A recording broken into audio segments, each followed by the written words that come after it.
할렐루야. 야훼 이레인 것입니다. 아브라함이 그 땅 이름을 여호와 이레라 하였으므로 오늘까지 사람들이 이르기를 여호와의 전에서 준비되리라 하더라. 여호와의 사자가 하늘에서부터 두 번째 아브라함을 불러 가라사대 여호와께서 이르시기를 내가 나를 가리켜 맹세하노니 내가 이같이 행하여 내 아들 내 독자를 아끼지 아니하신즉 내가 내게 큰 복을 주고 내 씨로 크게 성하여 하늘의 별과 같고 바닷가의 모래와 같게 하리니 내 씨가 그 대적의 문을 얻으리라. 또 내 씨로 말미암아 천하 만민이 복을 얻으리니 이는 내가 나의 말을 준행하였음이니라 하셨더라 하니라. 이에 아브라함이 그 사환에게로 돌아와서 함께 떠나 브엘세바에 이르러 거기 거하였더라. 여러분께서 하나님의 지시한 것을 성취하고 여러분께서 여러분의 하나님에 대한 믿음과 사랑이 증명이 되면은 증명된 믿음과 사랑에는 반드시 대가가 따라오는 것입니다. 증명된 믿음과 사랑에는 하나님의 축복이 반드시 따라오게 되어 있는 것입니다. 할렐루야. 하나님의 기적이 반드시 따라와요. 오늘날 여러분 우리의 하나님에 대한 사랑과 믿음을 증명하지 아니하고 아무리 축복을 달라고 기도해도 그것은 헛것입니다. 이러므로 제가 자꾸 여러분에게 믿음의 씨앗을 심고 하나님의 기적이 일어날 것을 기대하라고 하는 것은 믿음의 씨앗이라는 그 자체가 바로 여러분 증명된 사랑인 것입니다. 하나님 앞에서 내가 시간을 들여 몸 들여 물질 들여 믿음의 씨앗을 심음으로 말미암아 내가 진실로 하나님을 사랑한다는 증명을 하는 것입니다. 우리 하나님 앞에는 여러분 증명되지 않은 믿음은 믿음이 아닙니다. 눈에 보이는 믿음이 아니고는 믿음이 아니에요. 성경에는 하나님께서 언제나 그 믿음을 보고 내 죄사함을 바란다니라, 그 믿음을 보고 내가 병고침을 바란다니라, 내 믿음대로 될지어다. 믿음이란 눈에 보이는 것입니다. 행함이 없는 믿음은 죽은 믿음인데 여러분 행하면 보이죠. 행하는데 안 보이는 것 있습니까? 믿음이란 반드시 행해야 되고 그리고 믿음이란 반드시 보이는 것입니다. 그리고 믿음이란 반드시 증명되는 것입니다. 아브라함이 그 믿음이 행함이 있었고 그 믿음이 하나님 앞에 증명된 사랑과 경외한 것이었습니다.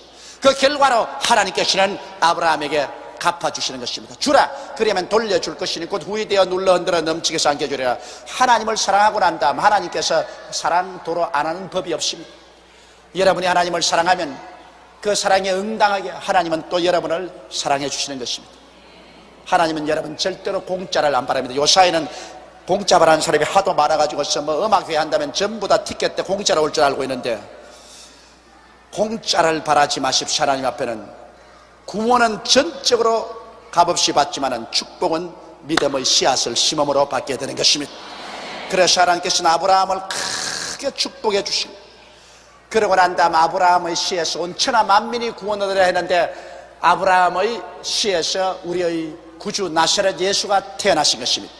그러므로 천하 만민 동서양을 막론하고 예수를 믿음으로 말미암아 복을 받게 되었으니 오늘 여러분과 내가 예수를 믿고 이 복을 받게 된 것도 아브라함의 충성 때문에 그렇게 된 것입니다. 이러므로 아브라함은 여러분과 나의 믿음의 조상이 된 것입니다. 아브라함은 하나님이 큰 축복을 받고 난 다음에 그는 아들과 함께 사환에게로 돌아와서 브엘세바에 이르러 거기서 거해야 되는 것입니다. 2일 후에 혹이 아브라함에게 구하여 이르기를 밀가가 그의 동생 나홀에게 자녀를 낳았다 했더라. 아브라함이 갈대아 우르를 떠나왔는데 그 갈대아 우르를 떠나올 때 그가 그곳에서 안 데리고 온 사람이 있습니다. 그게 누구냐 하면은 자기의 동생인데 아브라함은 삼형제였는데 그 형제 중 한 사람이 죽었습니다. 그래서 그 형제 중 한 사람이 죽고 남긴 조카가 롯이었기 때문에 아브라함이 그 롯을 사랑했다고요. 아버지가 죽고 없는 고아이기 때문에 그 아버지가 없는 그를 조카를 아주 내 친자식처럼 사랑해서 결국 롯을 버리고 오라는데 못 버리고 늘 데리고 다니는 것입니다. 그런데 아브라함의 다른 동생이 있었습니다. 그 다른 동생의 이름이 나홀인데 그 나홀이 장가간서 얻어온 아내가 밀가인데 그 밀가에서 자식을 낳았다 소식을 들었습니다. 그러니까 아브라함의 작은 집이죠. 작은 집에서 이 조카들이 많이 생겼다 했더라. 그 이제 맏조카가 그 동생의 맏아들은 우서요, 우서의 동생은 부서와 아람의 아비 그무엘과 게색과 하소와 빌다스와 이들랍과 부두엘이라. 이 8사람은 아브라함의 동생 나홀의 처 밀가의 소생이며, 부두엘은 리브가를 낳았고 나홀의 첩 루마라는 하는 자도 데바와 가함과 다스와 마가를 낳았더라. 그래서 여기는 아브라함 이야기를 하다가 보니까 아브라함의 동생의 집안에서도, 고향에 두고 온 동생의 집안에서도 조카들이 8명이나 생기고, 또 아브라함이 본처 이후에 아브라함의 동생이 본처 이후에 첩을 얻어서 첩의 자식도 루마라 저도 데바와 가함과 다스와 마가를 낳으셨습니다. 그래서 아브라함의 동생만, 아들만 12명을 낳았다. 참 많이 낳기도 했다. 그거 다 먹이고 입히고 공부시키려면 돈 많이 들겠어요. 야간 이렇게 해서 오늘 아브라함의 큰 시련을 통해서 아브라함이 그 시험을 이김으로 오늘날 그 시험을 이긴 것으로부터 넘쳐나오는 축복이 대대로 전 인류에게 미치게 된 것입니다. 여러분도 여러분에게 다가오는 시험을 이기면 그로 말미암아 넘쳐나오는 축복이 여러분과 여러분 가정뿐 아니라 수많은 사람에게 축복이 넘쳐나게 되는 것입니다. 시험은 여러분께서 반드시 파스해야 돼요. 시험은 하나님이 지시하시는 대로 여러분이 순종해야 됩니다. 믿고 순종해야 돼요. 시험을 당할 때 여러분 괴롭습니다. 시험이란 절대로 어려운 건 아니에요. 학교 졸업할 때 제일 좋은 게 뭡니까? 이제 시험 안 쳐서 좋겠다. 나는 우리 애들 보고 너 하나님 믿고 안 부르시거든 목사 되지 말하는 것은, 이 목사는 매주일마다 시험 칩니다. 여러분 수요일 설교 준비하고 주일 설교 준비하는 것 절대로 쉽다고 생각하지 마십시오. 절대로 쉽지가 않습니다. 성경 66권을 가지고서 똑같은 사람에게 1년 12달 365일 늘 보는 그 모습대로 나와서 말씀을 전가하는 것, 이거 내내 시험 치는 것입니다. 학교에서 시험 치는 것은 뒤 나가라고 그래요. 그러므로 이 교역자 생활이라는 것은 하루도 마음이 쉬지 않습니다. 하루도 늘 긴장 속에 기도하고 하나님 말씀을 주시옵소서, 말씀을 주시옵소서. 그래도 요사이 저는 새벽 기도를 안 하니까 다행이지. 새벽 기도할 때는 매일 새벽같이 또 하나님 말씀을 전하기 때문에 하나님께 기도하다가 제일 좋은 계시가 나오면 요건 주일날 써먹고, 좀 덜한 계시가 나오면 요거는 수요일날 써먹고, 그리고 보통 계시가 나오면 요거는 새벽 기도 때 써먹고. 그게 얼마나 괴로운지 대개 목사님들이 3년마다 한 번씩 교회를 가는 이유가 3년을 지나고 나면 아예 바짝 말라버려요. 뭐 별 재주 없이 그냥 바짝 말라버린다고. 그러니까 3년만 지나면은 이젠 더 이상 그 목장이 있을 수가 없어서 다른 교회로 가려고 합니다. 그러나 오직 여기 예외가 하나 있어요. 하나님의 성령이 충만해서 성령이 함께 계시면 하나님의 성령은 끝없이 하나님의 메시지를 허락해 주시는 것입니다. 저는 성령님께 감사한 것은 30년을 순복음교회 장소를 옮겨가면서 불광동에 서대문으로 옮겨다니면서 말씀을 전거했지만 늘 하나님께서 새로운 말씀을 주시더라는 것입니다. 그래서 성령을 의지하면 인간의 생각을 초월해서 할 수가 있는 것입니다. 여러분께서 그러므로 여러분의 생활 가운데 하나님께서는 반드시 시험을 치게 한다는 거 잊지 마십시오.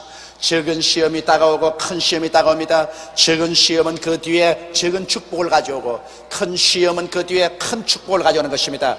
이러므로 시험 당할 점에 여러분께서 시험 당할 점에 원망 불평 탄식하고 반발하고 하면은 모든 하나님의 축복은 막 그 자리에서 박살이 나버립니다. 그렇게 되시고 박살이 나버려요. 시험이 될 때는 어떻게 할까요? 시험이 될 때는 기도를 해야 되는 것입니다. 너희 중에 고난당하는 자가 있느냐? 저는 기도할 것이요 기뻐하는 자가 있느냐? 찬양할 것이라 했는데, 시험을 당하면 하나님께 막 기도를 하셔. 하나님이여, 나에게 어떻게 믿고 어떻게 순종하기를 원합니까? 하나님 지시하여 주시옵소서. 시험을 당할 때는 하나님의 지시를 받아야 되는 것입니다. 시험 받을 때는 하나님의 지시를 받지 아니하면 그 시험에 낙제합니다. 아브라함이 시험이 이르렀을 때는 하나님이 반드시 지시하십니다. 무엇을 하라고 지시하십니다. 이러므로 여러분에게 시험이 다가오면 엎드려서 하나님의 지시가 마음에 분명히 깨달아질 때까지 부르짖어 기도하십시오. 시험 당할 적에는 기도하는 것입니다. 기도 안 하고 뛰어다니면서 원망하고 불평하고 탄식하면 그건 박살납니다. 시험이라는 것은 여러분 반드시 바깥에서 보는 거 아닙니다. 가장 가까운 남편, 아내, 자식, 친구, 친지 이런 데서 시험이 올 때가 있습니다. 그럼 그 사람하고 멱살 짚고 싸우고 물고 찢고 하면 기도할 여가 없어요. 시험은 어느 편을 통해서 오든지 결국 뒤에서 보내는 하나님이신 것입니다. 그러므로 하나님이여 무엇을 지시하기 위해서 이 시험을 보내시나이까?